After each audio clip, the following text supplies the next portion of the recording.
আসতে তোমার লজ্জা করছে না কর্তা বাবু? কষ্টে আমার দিন কাটছে, সহজের পেট ভরে খেতে পাই না, লজ্জার মাথাতে। তুমি কি মনে করেছো দাদা বাবু তোমাকে সাহায্য করবে, এখানে থাকতে দেবে? থাকতে না দিলে কিছু সাহায্য তো করবে না, তোমার মতো পাপিকে কেউ দাদা বাবু সাহায্য করবে না। তুমি তাড়াতাড়ি এখান থেকে বিদায় হও। তুই আমাকে অপমান করলি। হ্যাঁ, তোমার মতো মানুষকে সবাই অপমান করবে। আমি কি ছিলাম আর কি হয়েছি বলতো? এ তো জানার কথা কর্তা বাবু, অন্যকে কাঁদালে নিজেকেও কাঁদতে হয়, আর অন্যকে ঠকালে নিজেকেও ঠকতে হয়। ঈশ্বর, দেবদাসকে একবার ডেকে দে। না কর্তা বাবু না, তার সঙ্গে তোমার আর দেখা হবে না। ঠিক আছে, তুমি কি বলছিস? আমি ঠিক কথাই বলছি কর্তা বাবু, তোমার জন্য দাদা বাবুর আজ এই অবস্থা। একবার দেবদাসকে ডেকে দে। এই ঈশ্বর আজ তোমার আজ চাকর নয়, তাই সে সত্যি কথা বলতে আর ভয় পায় না। প্রয়োজন হয় তোমাকে ঘর ধাক্কা দিয়ে এই বাড়ির থেকে বের করে দেব। আমাকে দেখে তোর মায়া হচ্ছে না? মায়া? তোমাকে দেখে আমার ঘৃণা হচ্ছে, ঘৃণা। তুমি পিতৃ কুলের কলঙ্ক।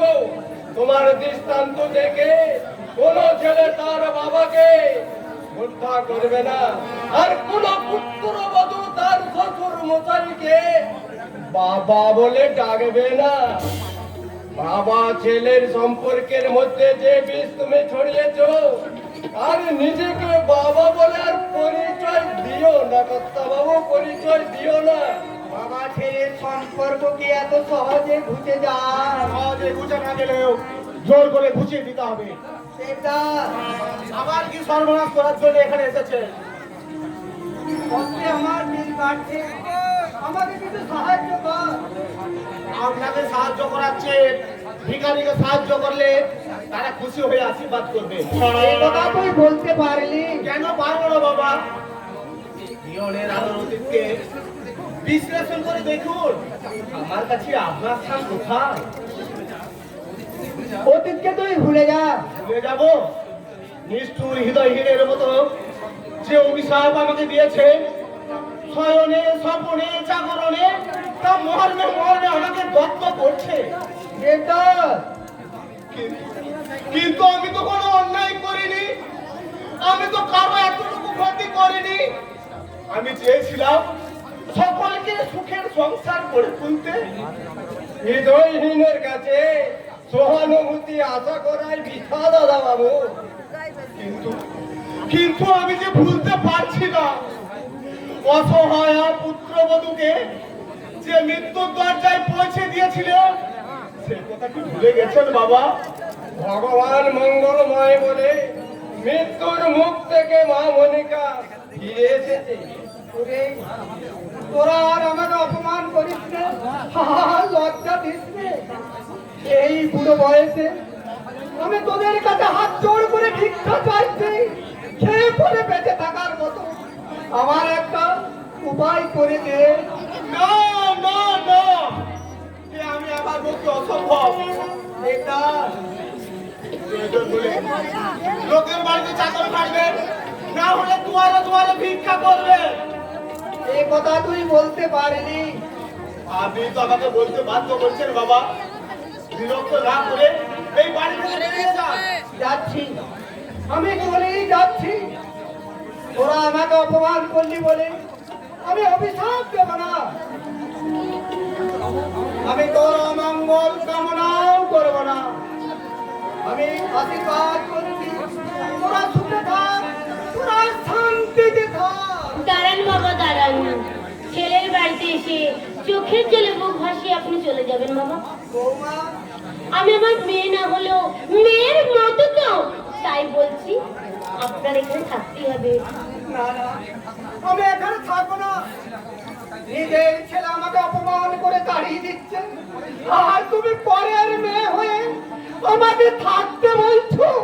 কেন বলবো না বাবা? ছেলে দু কথা বলেছে বলে আপনি অভিমান করে চলে যাবেন? তুমি থামো লিপিকা। ওই মহাপুরুষের জন্য তুমি যে মরতে বসেছিলেন তাকে তুমি ভুলে গেছো? সেই দিন আমরা ঠিক সময় মতো না এলে রে মা, তোকে কি আর ফিরে পেতাম? সেই দিনের কথা কি তুই ভুলে গেলি রে মা? বাবা, আমি কি বাংলার বধূ? স্বামীর ভিটে যে আমার কাছে স্বর্গ সমান, শ্বশুর শাশুড়ি যে আমার কাছে দেবতার মতো, তাই তারা আমাকে যতই অত্যাচার করুক না কেন আমি সব ভুলে গেছি বাবা। বৌমা, আমি চলেই যাচ্ছি। বাবা, আমি আপনাকে অনুরোধ করছি বাবা, একান্তই যদি আপনি না থাকেন তাহলে যাবার পূর্বে আপনি 500 টাকাটা নিয়ে যান বাবা। হায় রে সংসার, নিজের ছেলে আমাকে অপমান করছে, আর যাকে আমি পুড়িয়ে মারতে চেয়েছিলাম সে আমাকে টাকা দিয়ে সম্মান জানাচ্ছে। এই টাকা আমি নেব না, আমি চাকরি খাটবো, আমি পথে পথে ভিক্ষা করবো, তবে এই অপমানের টাকা আমি নেব না। ওগো, তুমি বাবাকে ফেরাও, যার দয়াতে তোমার শৈশব কেটেছে, যার দয়া তুমি এত বড় হয়েছো, পৃথিবীর আলো দেখেছো, যার দয়াতে যার অন্ন বর্ষ করে তুমি আর তোমার জীবনটা কেটেছে, সেই বাবাকে আজ অপমান করে তুমি তাড়িয়ে দিও না গো, তাড়িয়ে দিও না। একটা কথা মনে রাখবে যে আমার মতো স্ত্রী চলে গেলে তুমি জীবনে কিন্তু অনেক কিছু পাবে, কিন্তু তোমার জীবন থেকে যদি বাবা হারিয়ে যায় তাহলে কিন্তু তুমি জীবনে বাবা পাবে না গো, একটাও বাবা পাবে না।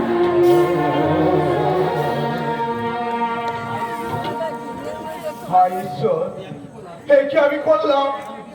কেন আমি বিস্মিত হলাম? সবলের পিতৃভক্তি, সবার বৃদ্ধ পিতা মাতাকে কাঁধে করে দেশে দেশে ঘুরেছিল। পিতৃসত্য পালনের জন্য রামচন্দ্র গিয়েছিল বনবাসে।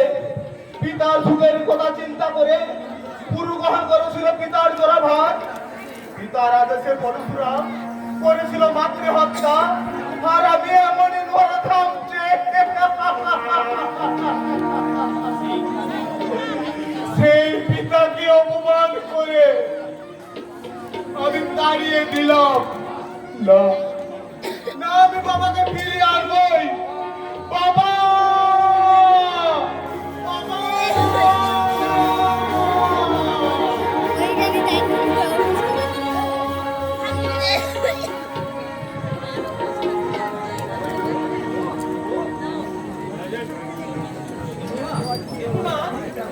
আমার একটা অনুরোধ, আমি যে আপনাকে এখানে এনেছি এর কথা আপনি প্রকাশ করবেন না। না রে রাজেন্দা, আমার প্রাণ থাকতে এই কথা আমি কোনোদিন প্রকাশ করবো না, কিন্তু চন্দন এখানে আছে এই কথা তুই সঠিক জানিস তো? আমার দীর্ঘ বিশ্বাস বড়বাবু এখানে নিশ্চয়ই তোকে মারছে। চন্দনের জন্য আমার ভীষণ দুঃখ হচ্ছে রে। একটা কথা বলবো কিন্তু মা, কর্তাবাবুর জন্য ছোটবাবু খারাপ না, ও কথা বলিস না রাজেন, ও কথা বলিস না। আমার চন্দনে বিপদে গেলে আমি যে সহ্য করতে পারবো না কিছুতেই না। ভগবান মঙ্গল করো। এমন দিন রাজেন, বড়বাবু খুব ভালো লোক, তিনি কোনোদিন বিপদে যেতে পারেন না। এবার আসছি আমি। তুই চলে যাবি? চলে না গেলে কেউ দেখে ফেলবে। কানে একথা গেলে আমাকে কেউ বাঁচাতে পারবে কিন্তু একা আমি কেমন করে আমার চন্দনকে খুঁজে পাবো রে রাজেন? আপনি যে মা, মা হয়ে ছেলেকে ঠিক খুঁজে নিতে পারবেন। আপনি চন্দন চন্দন বলে ডাক দিন, চন্দন ঠিক ছাড়া। আমার যে ভীষণ ভয় করছে রে। আরে আপনার কোনো ভয় নেই, আমি বাইরে অপেক্ষা করছি। এটা ধরতে একবার ভালো করে যুদ্ধটা দেখি। ঠিক বলেছিস রাজেন, ঠিক বলেছিস। আমি আমার চন্দনকে আর ঠিক খুঁজে বার করবো, যেখানেই থাক না কেন আমার ডাক শুনে নিশ্চয়ই আমার চন্দন বেরিয়ে আসবে। চন্দন, চন্দন। মা, দাদাকে তুমি এবার চিৎকার করে ডাকছো কেন? আমার চন্দন হারিয়ে গেছে বাবা, আমার চন্দন হারিয়ে দাদা গেছে। হারিয়ে গেছে? হ্যাঁ বাবা, হ্যাঁ। তুই বিশ্বাস করে কদিন হয়ে গেল আমার চন্দনের কোনো খবর পাচ্ছি না। আমার মনে হয় তোর বাবা তাকে কোথাও লুকিয়ে রেখেছে। বাবা দাদাকে লুকিয়ে রেখেছে? হ্যাঁ রে সৌরভ, হ্যাঁ। তোর দাদা অন্যায়ের প্রতিবাদ করেছিল বলে আমার মনে হয় তোর বাবা এই কাজ করেছে। তুই আবার চন্দনকে ফিরিয়ে এনে দে সৌরভ, নাহলে চন্দন ছাড়া আমি বাঁচবো না, বাঁচতে পারবো না। আমি দাদাকে ঠিক খুঁজে বার করবোই। সৌরভ, তুমি ভুবন তুল পার করে আমি দাদাকে খুঁজবো। মহি রাবণের মতো কেউ যদি তাকে পাতালে লুকিয়ে রাখে, হনুমানের মতো আমি পাতালে নেমে দাদাকে। ওরে সৌরভ, এই কি তোর প্রাণের কথা নাকি তুই আমাকে সান্ত্বনা দিচ্ছিস বাবা? তুমি বিশ্বাস করো মা, তোমার অন্ধকার এবার আলো হয়ে দেখা দেবে।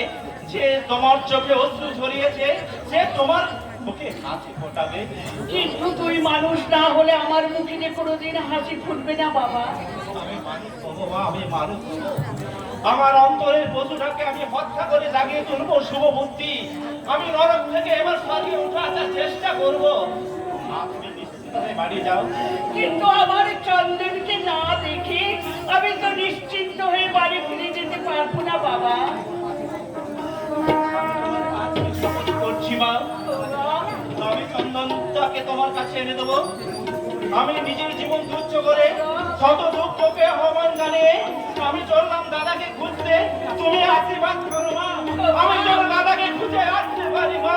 দাদাকে ভগবান, আমার অন্ধকার আজ আলো হয়ে গেল, আর আমার আলো আজকে অন্ধকারে ডুবে যাচ্ছে। ওগো ভগবান, তুমি আমার চন্দনকে আমার কাছে ফিরিয়ে দাও ঠাকুর। একটিবারের জন্য আমার চন্দনকে আমার কাছে ফিরিয়ে দাও। চন্দন,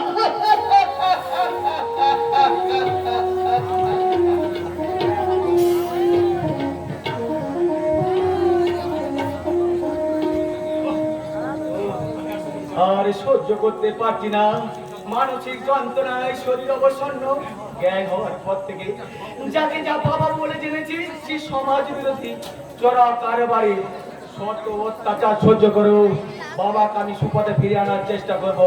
কোনো কিছুতেই আমি ভয় পাবো না। ভয় আপনাকে পেতেই হবে চন্দন বাবু। আপনি কি কিছু চিন্তা করছেন? কি চিন্তা করব? বাবার নির্দেশ মতন চলবেন না তার বিরুদ্ধে দাঁড়াবেন? বাবার নির্দেশ মতো চলবো কিনা সেটা বাবাকে জানাবো, তোমাকে নয়, আমাকে জানাতে হবে। কেন কেন? আপনাকে পথ বানাবার ভাট্টা যে আমার ওপরেই পড়েছে, তাই বলছি বেশি বাড়াবাড়ি না করে বাবার পথে চলো। বাবার শত্রু না হয়ে তার পথে চলো। বাবাকে আমি ঘৃণা করি আর বাবার অন্ধকারের চলার পথকে আমি আরো ঘৃণা করি। আরে কেন ঝামেলা বানাচ্ছ মায়েরে? আরে যদি বাঁচার ইচ্ছা থাকে তাহলে আমাদের কথা শোন। মরতে তো একদিন হবে, মরতে হয় মানুষের মতো মরবো। কিন্তু যারা এই সংসারের বুকে আনছে হাজার প্লাবন অসহায়দের দুর্বলতার সুযোগ নিয়ে টেনে আনছে জলমের পথে, তাদের আমি ক্ষমা করব না। এরপরের মতন আপনাকে সাবধান করছি, আমাদের পথে চলুন, হাতে হাত মিলিয়ে কাজ করুন। হাতে হাত মিলিয়ে কাজ করব না, তোমাদের রঙিন হাত আমি জুতো দিয়ে মারিয়ে দেবো। মানুষ কখনো অমানুষের সঙ্গে কাজ করতে পারে না। পিস্তল চাপো, হাত দুটো শক্ত করে ধর। ও মানুষের সঙ্গে মানুষের পরিচয়টা ভালো করে ছেড়ে নিচ্ছে।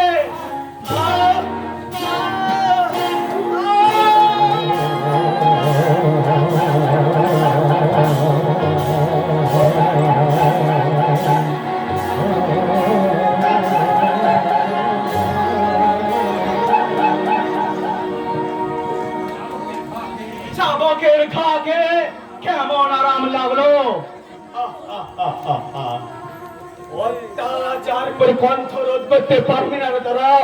শতাব্দীর কারাগারে বন্দি মানবতার গর্বে যে যুগাবতারের জন্ম হয়েছিল তাকে তোরা কিছুতেই ধ্বংস করতে পারবি না। যে কৃষ্ণের ন্যায় চতুর্ভুজের সাম্য, ন্যায় সত্য এবং ধর্মের অস্ত্র ধারণ করে ধ্বংস করবে তোদের মতো বলির কংসকে, কংসকে, কংসকে। মেরে তোর মুখে চেহারাটা বদলে দেবো, গলা টিপে বন্ধ করে দেবো তোর মুখের ভাষা। প্রয়োজনে বিশ্বরের এক গুলিতে নিভিয়ে দেবো আপনার জীবনের প্রদীপ। নিবেশার পূর্বে প্রদীপ যেমন উজ্জ্বল ভাবে জ্বলে ওঠে, আমিও ঠিক আমার মৃত্যুর পূর্বে উচ্চ কণ্ঠে বলবো, সন্ধ্যে মানুষ, সন্ধ্যে শ্রমিক, সন্ধ্যে মজুরদার, তোদের প্রাসাদে জমা আছে কত মৃত মানুষের হার, হিসাব কে দিবি তার? প্রিয়াকে আমার কেড়েছিস তোরা, ফেলেছিস ঘর বাড়ি, জীবনে মরণে কখনো ওই! সে কথা আমি বলিতে পারি। আমি হিংস মানবিকতার যদি আমি কেউ হই, স্বজন হারানো শ্মশানে তোদের চিন্তা আমি তুলবো, চিন্তা আমি তুলবো, চিন্তা আমি কোথায় কোথায় আমার চন্দন?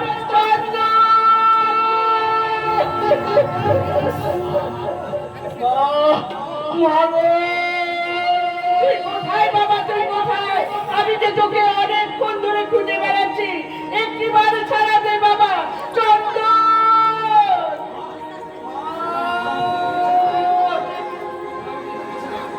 কেন আমাকে যেতে দিচ্ছে না? কে কোথায় আছো? আমার চন্দনকে রক্ষা করো। মা হয়ে দুঃখ আমি কিছুতেই সহ্য করতে পারছি না, কিছুতেই না। এরা সারা শরীর আমার আঘাতে ক্ষত বিক্ষত করে দিচ্ছে। ওরে, তুই কোথায় আছিস? আমার চন্দনকে রক্ষা কর।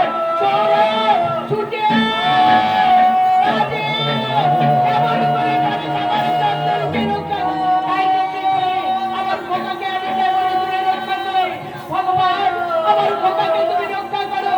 তাই আমি শেষ চেষ্টা করে দেখি আমার চন্দনকে আমি রক্ষা করতে পারি কিনা। চন্দন!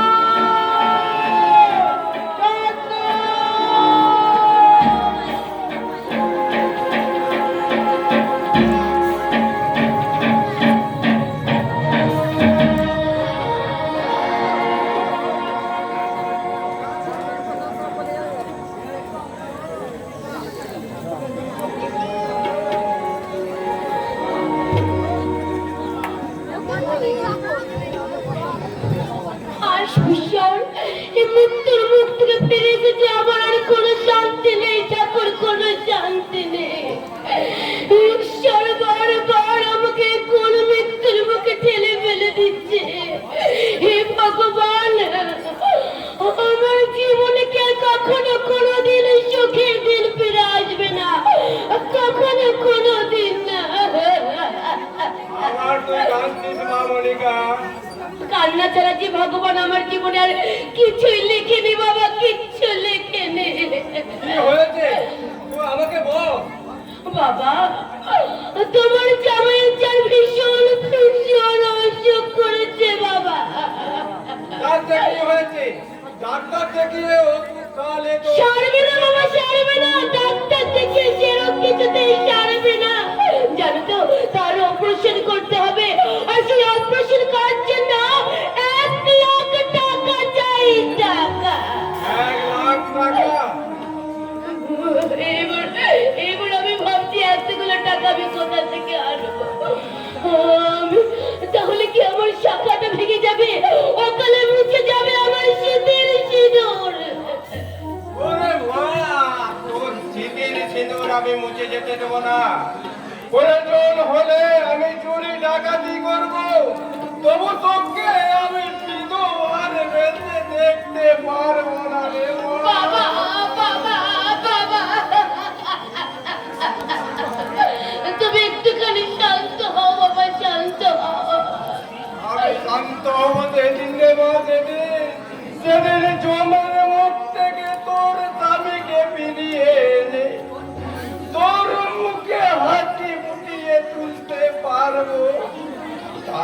তার পূর্বে নয় রে মা, তার পূর্বে বাবা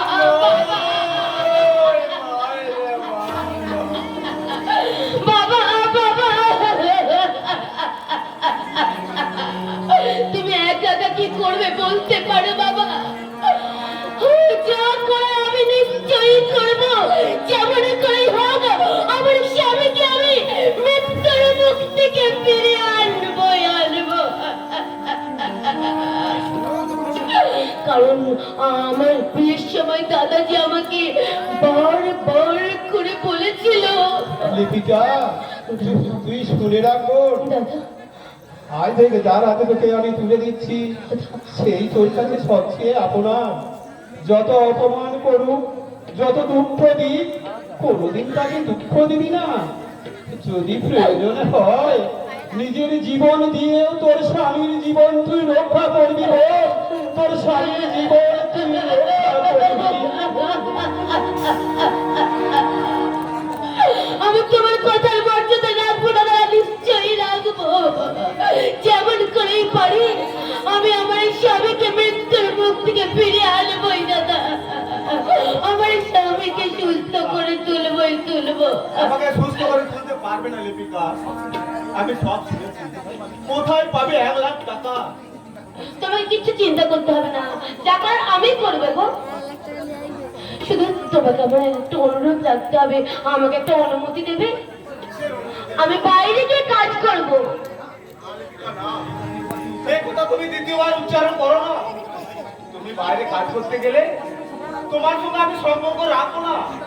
তুমি চিন্তা করে দেখো। ভালো করে একটু ভেবে দেখো না গো, তুমি ছাড়া তো জীবনে আমার আর কেউ নেই গো, কেউ নেই। তুমি যদি আমার জীবন থেকে চিরদিনের মতো চলে যাও, হারিয়ে গেলে আমি কি নিয়ে বাঁচবো?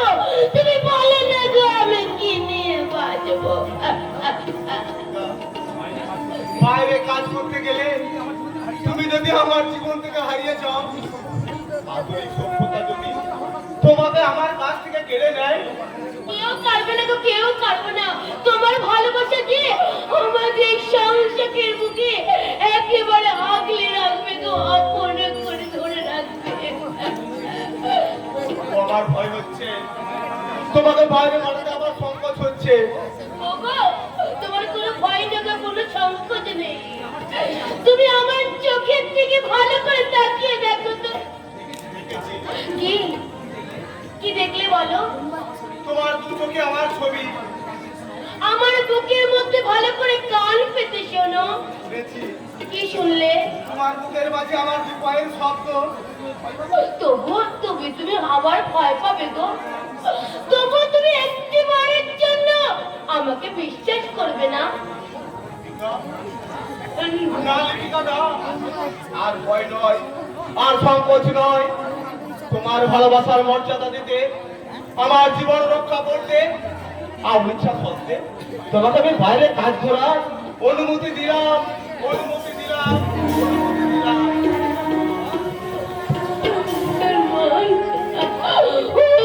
ভগবান, তুমি কি চাও বলো? তুমি আর কত দুঃখ কষ্ট আমার জীবনে দেখতে চাও? দেখ মামনিকা, কে এসেছে? দাদা, দাদা বাড়ির সবাই ভালো আছে তো? আমি এখন আর গ্রামে থাকি না রে। কেন? তাহলে তুমি কোথায় থাকো? কখন কোথায় থাকি তার কোনো ঠিক নেই। তার মানে আমার সেই বরপুরের টাকা দেওয়ার জন্য বাড়িটা বিক্রি করে দিয়েছো, আজ তোমাকে আমি গৃহহীন করলাম, তাই তো দাদা? চলে এলি, বাড়িটা ফাঁকা হয়ে গেল। সেখানে থাকতে আর ভালো লাগছিল না, তাই দাদা, তুমি ভবঘুরে হয়ে গেছো, তাই না দাদা বাবু? সবক্ষণে ঠিক নয়। একটা দোকানে থাকি, যেমন পারি কাজ করি, খাবার কোনো চিন্তা নেই। দাদা বাবু, বোনের বাড়িতে কয়েকদিন থাকতে হবে। আবার মাত্র একদিনের ছুটি, পরে আসবো। মনিকা, তো দাদাকে কিছু খেতে দে। সেইবার তোর বাড়িতে এসে না খেয়ে চলে গিয়েছিল। তোমার সব মনে আছে ঈশ্বরদা। সে কথা কি বলা যায় দাদা বাবু? ও সব কথা ছাড়ো। এই সঙ্গীতিকা,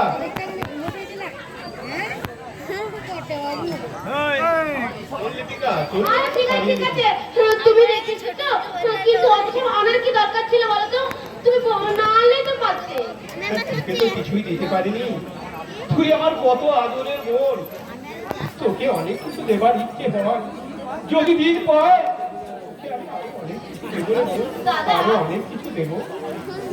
বাবা মৃত্যুর সময় তোকে আমার হাতে তুলে দিয়ে বলেছিলে, কমল, লিপিকাকে তোর হাতে দিয়ে যাচ্ছি, দেখিস ও যেন কোনোদিন দুঃখ না পায়। আমার বাবার আদেশ তুমি অক্ষর করে পালন করেছো। আমার এই মনিকার ভাগ্য ভালো, তাই তোমার মতো দাদা পেয়েছে, তোমার মতো দাদা পেয়েছে। তাই তো আমার সবসময় মনে হয় তুই দুঃখ পেলে আমার বাবার আত্মার শান্তি হবে না রে বোন। দাদা সে তুই ছাড়া আপন বলতে এই পৃথিবীতে আমার আর কেউ নেই রে বোন।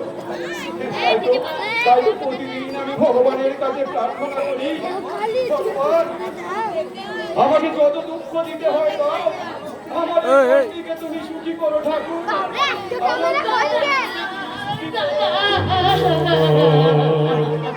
ছোট বোন বড় আদরের, ছোট বোন আমার, ছোট বোন বড় আদরের, ছোট বোন আমার, দাদা ছোট বোন বড় আদরের, ছোট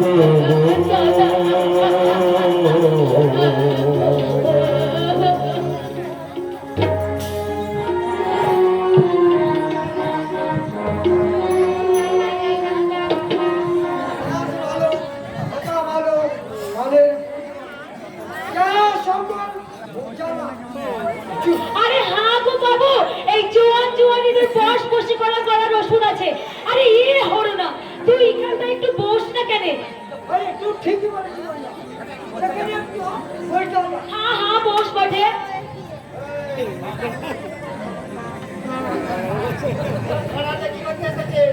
ও বাবা, এটা থানা বটে। হ্যাঁ হ্যাঁ, এটা থানা। একটা পাচ্ছিস না? আরে বাবু, আমরা লাচা করব, কান্না করব, করে লোক জড়ো করে দাবাই বিক্রি করব, তোদের কোনো ক্ষতি করবো লাই। হ্যাঁ আরে ময়না, তুই রাজগান শুরু কর। বাবুকে খুশি করলে বাবুকে বকশিস দেবে। ঠিক বলছিস বাবু হরনাথ, বাবু আমাদের বকশিস দেবে। তার ঠিক আছে রে, আমি একা কেন, তুই আমার সাথে লাচা কর, গানা কর আর বল, আরে হো পাহাড়ি আশা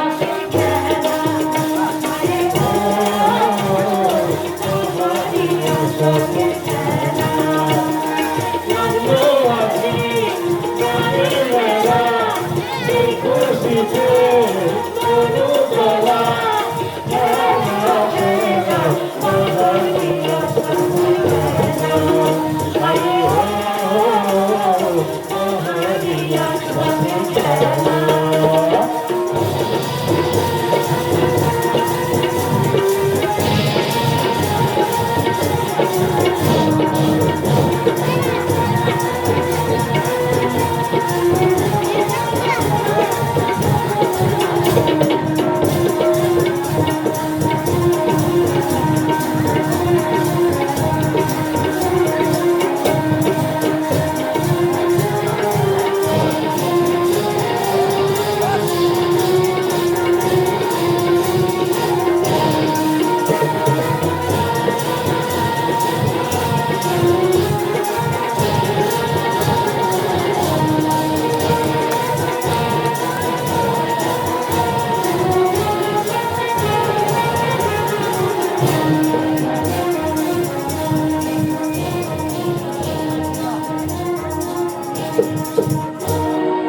আমি যত ভাবছি না দিব না, কিন্তু আমি থাকতে পারছি না। আমার গান শুনে, বেদনির গান শুনে আমার দেহটা আমনি নাচতে শুরু করছে।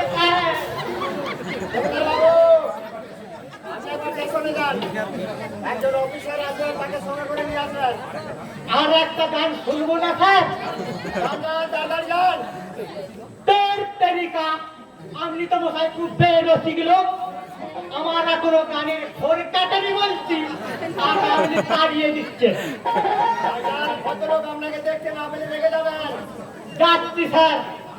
আর একটা গান যখন শুনতে দিলেনই না, তখন আমি চলি। আরে এই বাবু, বকশিসটা দিয়ে যা।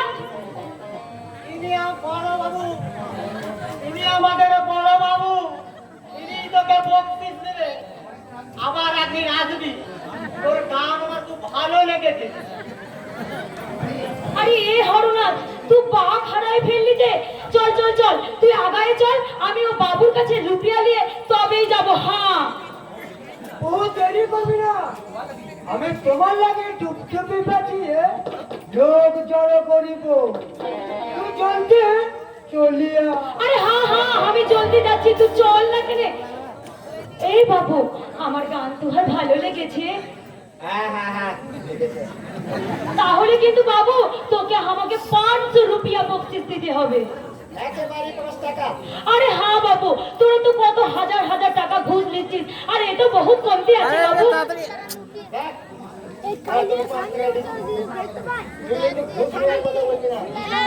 আমি কিন্তু ঘুষ নিই না। আরে এ বাবু, এত গুসা করছিস কেন? আমি জানি বাবু তুই সাচ্চা আদমি আছিস, এখানকার লোকের সব তাই বলে বটে। আরে বকর না করে তুই দাদা দিতে হতো এখান থেকে। না বাবু না, ও টাকা নিয়ে কিন্তু আমি না নিয়ে বিদায় হব না, আর ও টাকা भी কিন্তু আমি হাতে নিব না। তুই কিন্তু আমার গায়ে আটাই দে। এই লোক সব দেখলে আমাকে খারাপ ভাববে।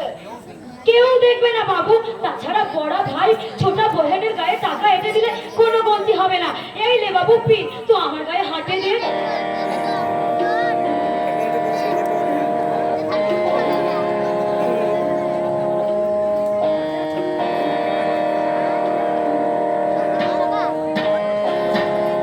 আরে হরনাথ, তুই জলদি আয়। এই দেখছি ওই বাবু কেমন করে আমার ইজ্জত নিচ্ছে। হরনাথ, তুই জলদি আয়। দেখ না অরুণাথ, ও বাবু কেমন করে আমার ইজ্জত ছিনিয়ে নিচ্ছে। তোরা তো পুলিশ, তোরা ভদ্রলোক, তোদের এই চরিত্রে আমার মনে কোনো পাপ নেই। আমি কোনো অপরাধ করিনি। ঝুট বাত বলবি নাই বাবু, বল তুই আমার হাত ধরে টানাটানি করিস নাই। হয়েছে সরকার বাবু, এত চেঁচামেচি করছেন কেন? বাবু